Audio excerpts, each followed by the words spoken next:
नमस्कार।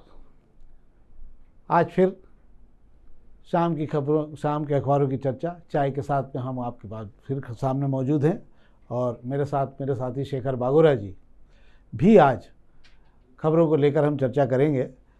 खबरें आज बहुत ज़्यादा विशेष तो नहीं हैं, पर आज हम जिन खबरों पर बात करेंगे उसके अलावा भी कुछ राजनीतिक खबरें हैं शहर की। और आज हम क्षेत्र क्रमांक 2 का रिपोर्ट कार्ड भी जारी करेंगे, मतलब इंदौर के सबसे लोकप्रिय विधायक दादा दयालु यानी रमेश मेंदोला के बारे में। तो हम उनके बारे में भी जानकारी देंगे। पर हम पहले खबर शुरू करते हैं, पत्रिका से शुरू करते हैं। आज हम पत्रिका की खबरों में कि एक खबर, यार इस पर भी हम बात कर ही लेते हैं ना, ये कि ये ट्रेन की स्पीड पे ब्रेक लगा रहे हैं ट्रैक पे घूमने वाले लोग। ये खबर कुछ पच नहीं रही मेरे को। और एक और है खबर की 3 और इंदौरी ईडी के रेडार पर। ये ट्रेन की स्पीड को, मेरे को ऐसा लगता नहीं कि ट्रेन की स्पीड इसको लेकर रुक जाए कि भैया हटना या किनारे हो जाना, कभी ऐसा लगता नहीं है मेरे को कि ये ऐसा हो सकता है। हाँ, पर ईडी की कार्रवाई आज जारी रही। आज भी तीसरा दिन हो गया, शायद तीसरा दिन ईडी कार्रवाई को। और ईडी की कार्रवाई के दौरान आज गोलू अग्निहोत्री से जुड़े हुए जो लोग थे उनके यहाँ भी आज पूछताछ और सर्च की गई है। बाकी तो कोई जानकारी विशेष है नहीं, बाकी सब सामान्य खबरें हैं। प्राधिकरण का पूरा साल भर का ब्यौरा है इसके अंदर। और सुबह सुबह आज जो है लालाराम नगर में, ये सभी अखबारों में खबर है, सुबह सुबह सभी जैसी जो हॉस्टल है वो बन रही थी और शायद इसका शुभारंभ भी होना था आज ही, क्या कुछ ऐसे कुछ होना था और शुरुआत नहीं हुई थी। अच्छा, इसकी और ये कार्य जो है आज इसको तोड़ा गया है। क्या है इसका मामला? लालाराम नगर में आवासीय परमिशन पर एक हॉस्टल तान दिया गया। सबसे बड़ी बात है कि हॉस्टल जब 4 मंजिला इतना बड़ा हॉस्टल बन गया, तब तक नगर निगम के अफसर सोते रहे। और आज जब उस हॉस्टल को तोड़ने गए, वो हॉस्टल की अभी शुरुआत नहीं हुई है। और हॉस्टल की शुरुआत होने से पहले पोकलेन ने उसकी शुरुआत कर दी और उस पर ऐसा पंजा चलाया कि उसको नस्तानाबूद करने की कर दिया गया। पर बड़ा सवाल आज भी यही है कि इस तरीके की इतनी बड़ी इमारत बन जाती है, तब तक अफसर क्या देखते हैं? मुझे आज तक समझ नहीं आई ये बात। नहीं, ये तो देखिए क्या है, इन सब चीज़ों के पीछे बिना राजनीतिक दबाव के मुझे ऐसा लगता है इस शहर में कोई अतिक्रमण नहीं हट सकता। एक ये आप इस उदाहरण की बात कर रहे हो, मैं एक फिर आपको एक उदाहरण देता हूँ, हालांकि ये वो नहीं है। इस जनतागंज में जो ये अपने जेल रोड वाला जो ये रोड है, इस पर नगर निगम ने मूत्रालय पे कब्जा होने के बाद उसको पूरा तोड़ ताड़ के सामने किया। उसी के ठीक सामने सड़क पर, मतलब पार्किंग की 20 फीट जगह घेर कर और उसके अलावा फुटपाथ घेर कर एक 5 मंजिला बिल्डिंग खड़ी हो गई। और आज तक उसका बाकी सारे मकान जो हैं अगर आप देखोगे तो सब पीछे हैं 20 फीट। केवल वही एक ऐसा मकान है बिल्कुल कॉर्नर में, उसके कारण वहाँ पे जाम भी लग रहा है, पर अभी तक किसी का उस पर ध्यान नहीं गया। ऐसी बहुत सारी जगह। भाई साहब, इस जिस मकान की आप बात कर रहे हैं जो कॉर्नर पर बना है, तो आपको बड़ा आश्चर्य होगा कि इस मकान को लेकर एक एमआईसी सदस्य एमआईसी बैठकों में मुद्दा उठाते रहे कि, और नक्शा विभाग के प्रभारी हैं वे खुद। मैं बात कर रहा हूँ राजेश उदावत जी की। राजेश उदावत इस बिल्डिंग को लेकर कई बार कमिश्नर महापौर को शिकायत कर चुके थे, लेकिन वे शिकायत ही करते रह गए और बिल्डिंग बनती गई। हाँ, तो बता रही है ना कि जिस बिल्डिंग के पीछे कितने ताकतवर लोग हैं। तो हमेशा इस प्रकार के अगर अवैध निर्माण इस शहर में हैं तो आप किसी और को दोष मत दीजिए। ये सारे अवैध निर्माण इस शहर के उन बड़े ताकतवर राजनेताओं के कारण खड़े हो रहे हैं जिनके कारण इस शहर में दूसरे अच्छे काम नहीं हो पाते। ये सारे वो लोग हैं। मैं आपसे कह रहा हूँ ना फिर ये कि यही वो लोग हैं जो इस शहर के अतिक्रमण को हटने भी नहीं देते, क्योंकि इनको मालूम है कि ये इससे जुड़ा है, ये इससे जुड़ा है। पूरे जेल रोड पर जिन लोगों के बड़े धाकड़ों की दुकानें हैं, जिन लोगों ने सड़क घेर रखी है, वो सब वो लोग हैं कि जिनके बिना नक्शे के जिन लोगों ने अपने तान रखा है। पर ये सब कहने की बातें हैं, ये केवल औपचारिकता और दिखाने का काम है। इस बिल्डिंग वाले के आगे पीछे कोई होगा नहीं और उसकी बहुत दिनों से बात नहीं होगी, इसलिए उसको तोड़ दिया गया होगा। अब हम बात कर लेते हैं अग्निमाण की खबरों की। एक खबर इसमें अच्छी है कि रूस में अब कैंसर की वैक्सीन बन गई है, एक अच्छी बात है। पर अब इसको वर्ल्ड मेडिकल काउंसिल क्या अनुमति देती है और क्या नहीं देती है, इसके ऊपर पूरा मामला जाएगा। और इसके अलावा लालाराम नगर पर हम बात कर चुके हैं। खजराने में गणेश, एक बुधवार के दिन हम पहले बात कर चुके हैं कि बड़ा भव्य कार्यक्रम होने वाला है। और इसके अलावा ये है कि ये खबर बात कर लेते हैं कि लाल बाग की बाउंड्री वाल के दिन फिरेंगे, गार्डन होगा विकसित। 32 करोड़ 60 लाख रुपए के टेंडर जारी हुए थे कि लालबाग के अंदर का काम होगा, ये केवल बाउंड्री वाल का ही होगा। पर्यटन विभाग ने लंबे समय बाद लालबाग की सूद ली है। ये वही लालबाग है जहाँ शहर के बड़े मेले लगते हैं, बड़े आयोजन होते हैं, पर इसकी जो बाउंड्री वाल की सूद नहीं ली जाती और इस टूट के जर्जर हो चुकी है, जो सड़क किनारे बाहर की तरफ बनी हुई है। ऐसा उषा ठाकुर के मंत्री रहते हुए भी इसकी बाउंड्री वाल की चिंता की गई थी, और मुझे लगता है कि काम शायद अब चालू हो कि अब बात कही जा रही है कि पर्यटन विभाग खुद मैदान में उतराएगा। हाँ यार, कम से कम चलो लाल बाग के, मतलब ये ठीक है ना कि लाल बाग की सुध तो ली कम से कम। अब उषा ठाकुर की भले ही सरकार सुध ले कि नहीं ले, ये अलग बात है, उनकी भी सुध लेना चाहिए। समय निकला जा रहा है उनके हाथ से भी बेचारी के, और मंत्रिमंडल में भी कुछ नहीं हो पा रहा उनका। और इसके अलावा बाकी आज ठंड के तेवर ठंडे पड़ गए हैं। शहर में तापमान जो है सामान्य से ऊपर आ गया है, इसलिए बड़ी राहत है लोगों को। 4-5 दिन तल डाला था ठंड ने लोगों को, और अब ज़रा ठंड से राहत हैगी। और इसके अलावा जो बाकी तो सब खबरें सामान्य है। एक 40 फीट रोड के निर्माण को लेकर जो पटेल नगर को अवैध घोषित कर रखा, तो हाईकोर्ट ने केवीएट दायर कर दी ताकि किसी प्रकार के सड़क निर्माण और बाकी निर्माण को लेकर कोई रोकटाक न हो सके। ये तो थी अग्निकांड की खबरें। अब हम प्रभात किरण की बात भी कर लेते हैं। प्रभात किरण की आज पहले पेज पे खबर अच्छी है कि कल जो वन नेशन वन इलेक्शन को लेकर वो था, लोकसभा में पेश किया था, वो विधेयक पेश किया था, उसके अंदर बड़ी मज़ेदार बात ये रही कि जो 20 धाकड़ धुरंधर लोकसभा में सांसद नहीं आए, उसमें सिंधिया और गडकरी भी रहे। 20 सांसद सदन से गायब रहे। हालांकि वह पास होने की संभावना कम है, क्योंकि 2/3 बहुमत के हिसाब से भी 360 के लगभग चाहिए, और वहाँ हुए नहीं है। वो तो 259 के लगभग ही, 69 के लगभग भी पहुँचे हैं लोग। 4 सांसद तो इसी में कम हो गए हैं, इसलिए इसकी संभावना नहीं है। हालांकि प्रधानमंत्री खुद भी नहीं थे इसमें उस दौरान में, और विपक्ष से शायद राहुल गांधी भी नहीं पहुँचे थे। अभी उसका कन पक्का तो नहीं है, पर वो भी नहीं थे। इसके अलावा 100 फीट चौड़ी सड़क बननी सुभाष नगर की, इस पर हम 2 दिन पहले बात कर चुके हैं। सुभाष मार्ग को लेकर कि 80 फीट को लेकर गोलू शुक्ला लगे हुए हैं, 100 फीट की ही बनेगी। इसके अलावा लालाराम नगर पर हम बात कर चुके हैं। और हाँ, ये एक बड़ी अच्छी बात है यार, ये भी एक अच्छी खबर है कि जो मेघदूत पार्क वाली चौपाटी जो है, उसको हटाने को लेकर जो बड़ा हटा दिया, और कमिश्नर ने कह दिया कि अब ये नहीं लगेगी। पर यह अच्छा है, नहीं लगेगी तो बहुत अच्छी बात है ये। पर किसी को लाभ देने के लिए अगर नहीं हट रही तो ये तो बहुत शर्मनाक स्थिति, क्योंकि वहाँ 2 बड़ी होटलें हैं, सायाजी और मेरियट होटल है। मेरियट होटल और सायाजी दोनों के अंदर कार पार्किंग की जगह उन्होंने सर्विस रोड पर बना रखी है, और पूरी सर्विस रोड जो है वो कारों से भरी रहती है, कि खासकर सैटरडे और संडे के दिन में उस सर्विस रोड से उन कारों के कारण निकलना मुश्किल हो जाता। तो फिर जब कानून सबके लिए होना चाहिए, अमीर और गरीब के लिए होना चाहिए। इससे ऐसा महसूस हो रहा है कि शायद इन 2 होटलों को बड़ा लाभ देने के लिए ये इनको हटाया गया है। और हालांकि विपक्ष प्रतिपक्ष के नेता चिंटू चौकसे ने भी कहा है कि इस पर कुछ होना चाहिए। क्या है पूरा मामला? बहुत मेघदूत चौपाटी अब मुझे लग रहा है सियासी रंग लेने लगी है। चौपाटी के जो दुकान लगाते हैं लोग, उनको लग रहा था अभी तक कि यूरेशियन बैठक के बाद उनकी दुकान लग जाएगी वापस, पर वो लग नहीं पा रही। इंतजार करते करते अब उनका जो है आक्रोश निकलने लगा है, अब सब्र का बांध टूटने लगा हैगा इस पर जो है। अब भाजपा की मदद नहीं मिलती देख, अब कांग्रेस ने इस पर सियासत करी है। चिंटू चौक से सीधा सीधा आरोप लगा रहे हैं। वाकई उनका आरोप ठीक भी है कि इन्हें हटा दिया है, हटा दो, कोई दिक्कत नहीं है, पर जिस सर्विस रोड पे से इन्हें हटाया जा रहा है, उस सर्विस रोड को सर्विस रोड रहने दो, उसको पार्किंग मत बनने दो। बड़ी होटलों की पार्किंग सड़क पर हो रही है, और जो उनके अंदर का पार्किंग एरिया है उसको कवर करके वे दूसरे कार्यक्रम करा के वहां से अलग कमाई कर रहे हैं। वो गाना है ना, प्यार को प्यार ही रहने दो, कोई नाम ना दो। ऐसी हालत है अतिक्रमण को, या तो साफ ही रहने दो रोड को, या फिर कोई ऐसा कोई नाम मत दिलवाओ कि इससे हमको भी शर्म आए और आपको भी शर्म आए बाद में।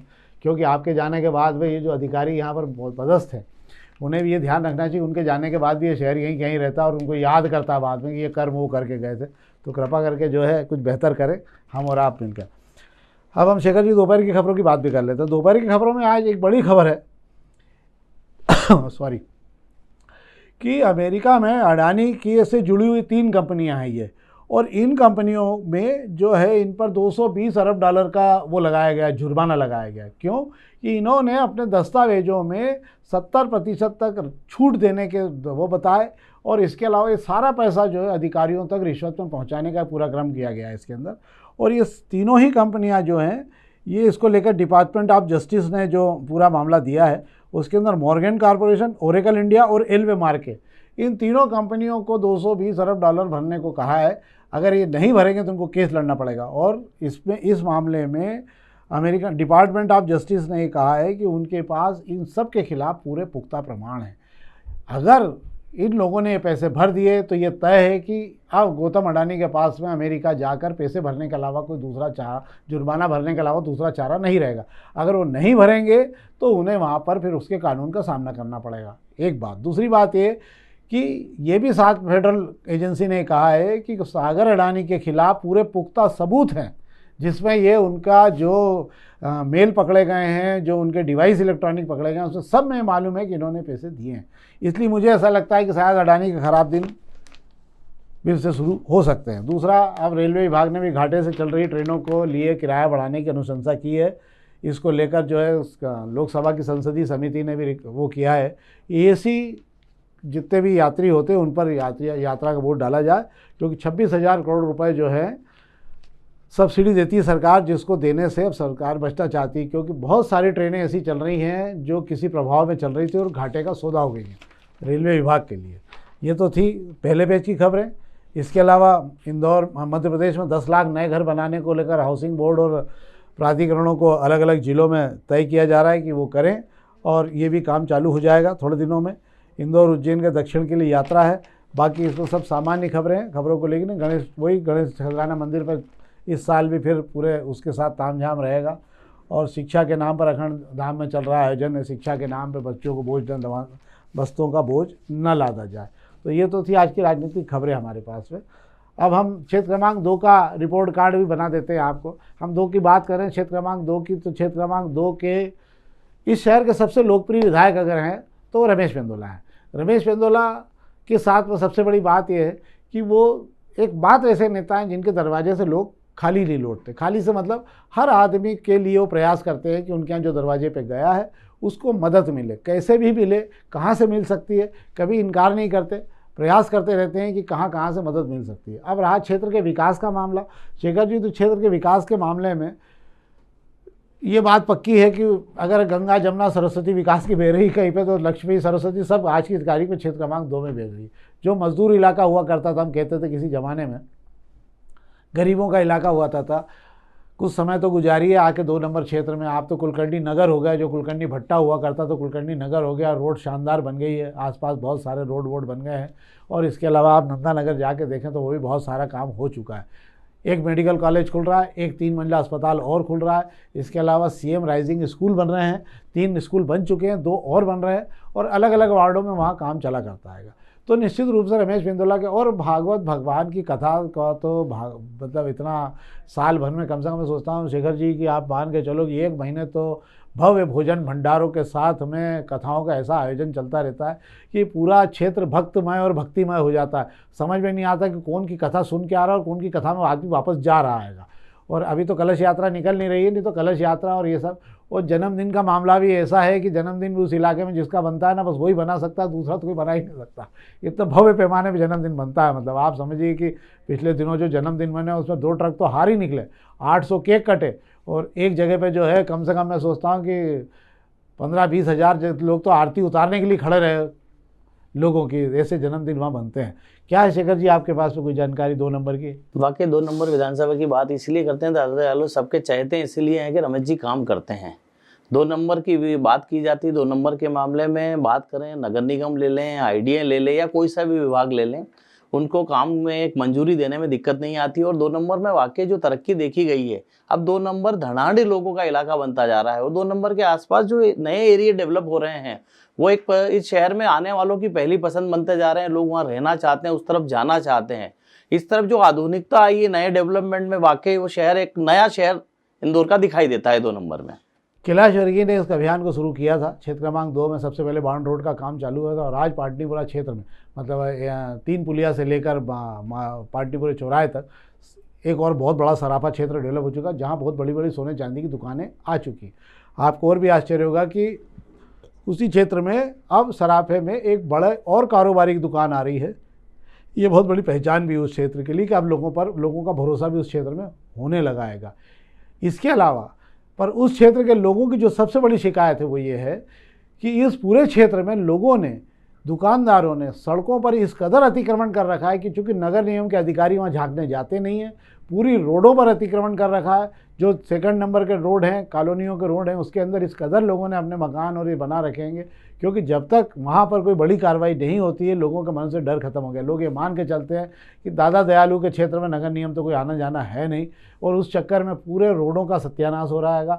मैं इस प्लेटफॉर्म से मतलब मैं व्यक्तिगत रूप से भी आग्रह करूंगा विधायक जी से कि कृपा करके एक बार मालवा मिल, पाटनीपुरा, इन सब जगह पे जहाँ जहाँ पे कभी निकलते हैं वो पूरे रोड पर ट्रैफिक निकालना मुश्किल है। सब रोड की हालत ये है कि लोगों ने अपना सारा सामान सड़कों पर रख रखा है, लोगों ने कारें अपनी सड़कों के बाहर खड़ी कर रखी हैगी। तो ये मेरी आवाज़ नहीं, ये बहुत सारे लोगों को, उस क्षेत्र के लोगों को कहना है कि यार बहुत ही दिक्कत है इस रोड पर गाड़ी चलाने में। तो मेरा भी आग्रह ये है कि इस क्षेत्र में ये सुधार होने चाहिए। काम तो हुए हैं, इससे कोई इनकार नहीं हो सकता, और बेहतर काम हुए हैं। तो मुझे ऐसा लगता है कि इस क्षेत्र में सुधार ये होने चाहिए। आप और कुछ बोलें? बिल्कुल सही कह रहे हैं आप। मेरा भी एक अनुभव है 2 नंबर का। मैं पाटनीपुरा चौराहे से एक बार जब मैं गुजरा तो मैंने देखा वहाँ पर सिग्नल में रेड बत्ती होने के बावजूद 3 बच्चियां एक गाड़ी पर आती है, 3 गाड़ी पे एक बैठी हुई है और वे निकलने की कोशिश करती है। जब मैं उनसे पूछता हूँ कि आपको डर नहीं लगता, आप 3-3 आ गई हैं और ये, बोले आपको पता नहीं आप कहाँ रहते हैं? तो बोले हम 2 नंबर में रहते हैं, हमको डर नहीं लगता है और 2 नंबर में सब जायज़ है, 3 भी चलता है, यहाँ कोई रोकता नहीं है। हाँ, इसीलिए लोग कहते हैं कि जो मज़ा है 2 नंबर के काम में है, वो इस शहर में 1 नंबर के काम में कोई मज़ा नहीं है। तो 2 नंबर का काम जो लोग कर रहे हैं, मतलब जो लोग रह रहे हैं या जो वहाँ पे हैं, वो बड़े राहत में और लोग सुखी हैं। बहुत अच्छा क्षेत्र है वो। अब वो क्षेत्र वैसा नहीं रहा, उद्योग और तमाम हो गए हैं, रेडीमेड कॉम्प्लेक्स आ गया, आपके इलेक्ट्रॉनिक कॉम्प्लेक्स आ गया और औद्योगिक क्षेत्र बन रहे हैं, लोगों को रोज़गार मिल रहा है। और आपको एक बात और बता दूँ मैं कि सर्वाधिक IIT में जाने वाले बच्चे और सर्वाधिक इंजीनियरिंग क्षेत्र में जाने वाले बच्चे आज की तारीख क्षेत्र क्रमांक 2 ही के हैं। और एक बात और इसी के साथ बताऊँगा कि रमेश मेंदोला खुद भी बच्चों के लिए अलग से कोचिंग क्लासेस चलवा रहे हैंगे, ताकि जो बेहतर बच्चे हैं या बेहतर लड़कियां हैं उनके लिए कोचिंग क्लास उन्होंने शुरू करवाई, जिसके अंदर उन बच्चों का चयन करते हैं वो जो बच्चे 80% से ऊपर नंबर लेके आते हैं। तो ये प्रयास के लिए तो उनकी बधाई और प्रशंसा होनी चाहिए। तो ये था कुल मिलाकर क्षेत्र क्रमांक 2 का रिपोर्ट कार्ड। और अब हम कल एक बार फिर तमाम नई खबरों के साथ में आपसे मिलेंगे और ताज़ा खबरों के साथ जानकारी देंगे। हमारा फिर आपसे आग्रह, कृपया अधिक से अधिक इस कार्यक्रम को आगे बढ़ाएं और लाइक करें, ताकि हम इसे और बेहतर तरीके से बना सकें। बहुत बहुत धन्यवाद।